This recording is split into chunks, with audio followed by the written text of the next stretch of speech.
আজকের ব্লগটা স্টার্ট করছি সানডের লাঞ্চের সাথে।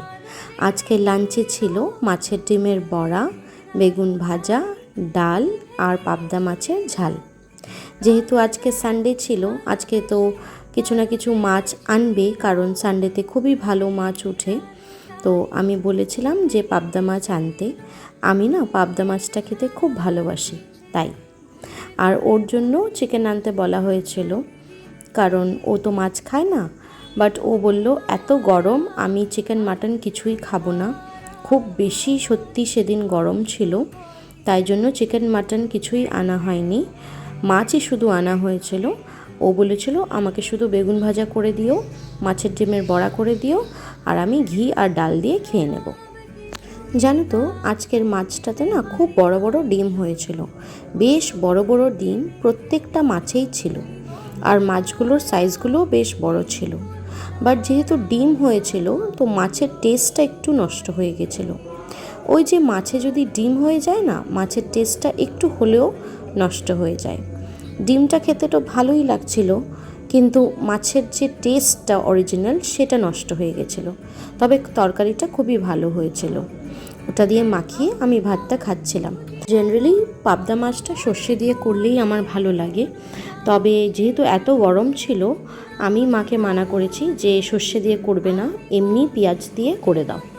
আর দেখো, মার পাতেও অনেক বড় একটা ডিম পড়েছিল। ওই যে বললাম প্রত্যেকটা মাছেই ডিম হয়েছিল, তবে মাছের টেস্টটা সেরম ভালো ছিল না। এমনিতেও আমি পাবদা মাছ খেতে খুবই ভালোবাসি, আমাকে যদি রোজ পাবদা মাছ দেওয়া হয় আমি রোজ খেতে পারবো।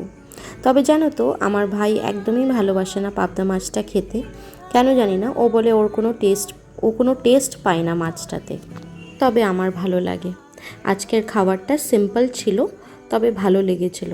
গরমে অনেক বেশি খেয়ে নিলে না, আর বিকেলবেলা কোথাও যেতেও ইচ্ছা করে না, কিছুই ভালো লাগে না, মনে হয় শুধু শুয়ে থাকি। আর এত গরমে তো শুয়ে থাকতেও ভালো লাগে না। তাই জন্য আজকে হালকা পাতলা আমাদের যে লাঞ্চটা হয়েছিল খুব ভালো ছিল, একদমই পারফেক্ট ছিল। আর জানো, বলছিল ভালোই হয়েছে, আমি চিকেন মাটন কিছুই খাইনি, এতটা গরম, শরীরটা খারাপ লাগতো যদি খেতাম। মাটন তো খাওয়াই যাবে না এত গরমে, তবে চিকেনটা আনা হয়, আমাদের গরম হলেও আনা হয়, কিন্তু আজকে অনেক বেশি গরম ছিল, এজন্য আজকে চিকেনটাকে আমরা স্কিপ করে গেছিলাম। কিন্তু আমার পার্লার থেকে আসতে অনেকটাই দেরি হয়ে গেছিলো, খুব একটা বেশি সময় পাইনি রেস্ট করার। তবে অল্প সময় রেস্ট করে আমরা দুজন সন্ধ্যেবেলা বেরিয়ে গেছিলাম।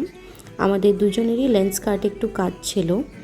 এখানে শপিং বলতে সেরকম নতুন কিছু কেনা হয়নি, তবে ওর চশমাটা একটু টাইট করার ছিল, আর আমার যে সানগ্লাসটা আছে সেটা আমার শেপটা একটু মনে হচ্ছিল যে নষ্ট হয়েছে, তাই জন্য আমি ওখানে গেছিলাম একটু ঠিক করতে।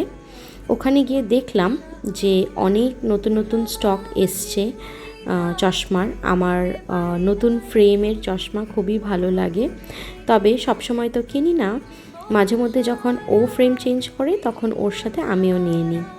আর জানো তো, আজকে এরকমও ফ্রেম দেখেছিলাম যেটা দিয়ে কলিং, দেন মিউজিক শোনা, আরও অনেক রকম ফিচার্স ছিল এই চশমাগুলোতে।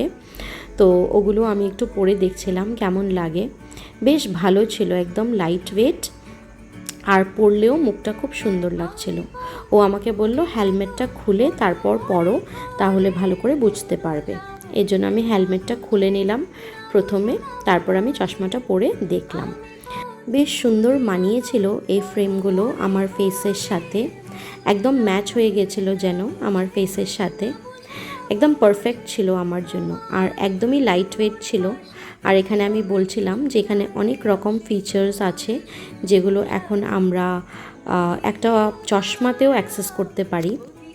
তবে অন্যান্য ফ্রেমগুলো আমি একবার ট্রাই করছিলাম। আমি যতবারই লেন্স কার্টে যাই তখনই আমি অন্য ফ্রেমগুলোকে একবার ট্রাই করে দেখি যে আমার ফেসের সাথে কেমন যাচ্ছে, বা নেক্সট টাইম যদি আমি কোনো চশমা নিই তবে কোন ফ্রেমটা নেব সেটা আমি আগে থেকেই পছন্দ করে রাখি। যেহেতু ওখানে একটা অপশন আছে যে আমরা একটা কিনলে আরেকটা ফ্রি পাওয়া যায়, 3000 or 4000 সামথিং এরকম নেয়। তো যখনই ও ফ্রেম চেঞ্জ করে তখনই আমি একটা করে চশমা নিয়ে নিই।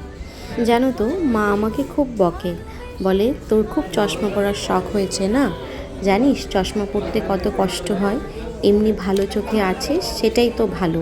এদিকে আমি ফ্রেম দেখতে দেখতে আমার চশমাটাও ওনারা রেডি করে দিয়েছিল, একটু শেপটা নষ্ট হয়েছিল, ওটা ঠিক করে দিয়েছিল। চলো তাহলে আজকের ব্লগটা এই পর্যন্ত, দেখা হবে আবার একটি নতুন ব্লগে। Tata, bye bye.